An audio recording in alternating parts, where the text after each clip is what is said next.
سردی کے موسم میں بہت زیادہ سردی ہے، بچوں کو بڑی تکلیف ہوتی ہے. سردی ادھر تو نہیں ہوتی، کلاس میں جو نا کوئی ہیٹر کا بندوبست نہیں ہوتا، نہ کچھ اور سہولت ہوتی ہے، تو بیماریاں تو کلاس سے ہی پیدا ہو جاتی ہے. تو میں گزارش کرتا ہوں کہ ان کو کی چھٹیاں مزید بڑھا دیں. اصل میں یہ چھٹیاں جو ہیں یہ انہوں نے غلط دی ہے. چھٹی کا ٹائم اب ہے. ایک تو سردی اب شروع ہو رہی ہے، اور دوسرا یہ سی این جی بند ہے، اس کی وجہ سے بھی جو ہے تمام اسکول کی گاڑیاں نہ آ رہی ہیں نہ جا رہی ہیں.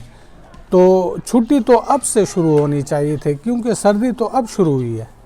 اور انہوں نے 10 دن پہلے چھٹی دی ہے جو فضول، بالکل یعنی کوئی مقصد نہیں. کیا 9 بجے ٹائم چینج کیا ہے، یہ ٹائم چینج کرنے سے تو کوئی فرق نہیں پڑتا، کیونکہ وہی اصل سردی جو ہوتی ہے صبح ہوتی ہے اور اسکول کے ٹائم میں ہوتی ہے. اور اسکول آج سے کھل گئی ہے، اور کہنے کو تھے جو 9 تاریخ سے کھلے گی جنوری کا، مگر ابھی آج سے کھل گئی ہے اسکول بچوں کا.